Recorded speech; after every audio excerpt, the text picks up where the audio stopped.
সম্মানিত কৃষক কিষানী ভাই বোনেরা, আসসালামু আলাইকুম রহমতুল্লাহ। আপনাদেরকে জানাই আসমাউল মন্ডল ইউটিউব কৃষকের বন্ধু আসমাউল মন্ডল ইউটিউব চ্যানেল থেকে স্বাগতম। আশা করি আল্লাহ তাআলার রহমত আপনারা ভালো আছেন। ইনশাআল্লাহ আল্লাহ তাআলা আমাকে ভালো রেখেছেন। আজকে আপনাদের মাঝে যে ধানটি প্রতি পরিচয় করিয়ে দিব, এটা আমন মৌসুমে সর্বোচ্চ ফলনশীল একটি ধান, সেন্টু পাইজাম।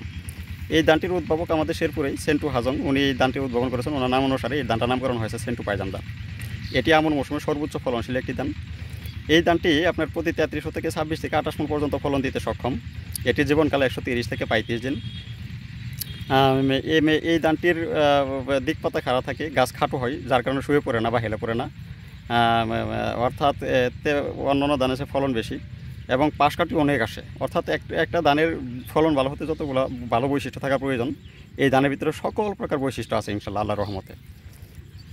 আর এই ধানটি আপনি অন্যান্য ধান যেখানে বাজারে যে দামে মূল্যে বিক্রি করতে পারবেন, তার চেয়ে এই ধানটি আপনি প্রতি মনে 3 থেকে 400 টাকা বেশি বিক্রি করতে পারবেন। আপনি এই ধানটি ফলন পাচ্ছেন বেশি, দাম পাচ্ছেন বেশি, রোগবালাই কম, খরচ কম হবে, যার কারণে এই ধান চাষাবাদ করলে অনায়াসেই লাভবান হতে পারবেন।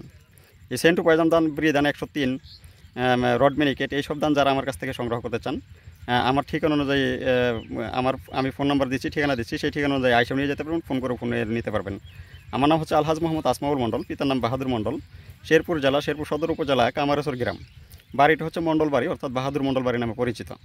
আমার মোবাইল নাম্বার হচ্ছে 01911795098, 01911795098।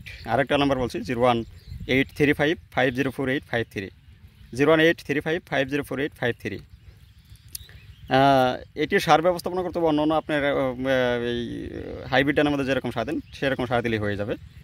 তাই এই সেন্টু পাইজাম ধান যারা সংগ্রহ করতে চান, তারা আমার নাম্বারে যোগাযোগ করে অথবা বাড়িতে এসে যে কোনো প্রান্ত থেকে নিতে পারবেন। এই বলে আপনাদের সুস্বাস্থ্য কামনা করে, দীর্ঘায়ু কামনা করে এখানে শেষ কিছু আখির দান। আলহামদুলিল্লাহ, আসসালামু আলাইকুম রহমতুল্লাহ।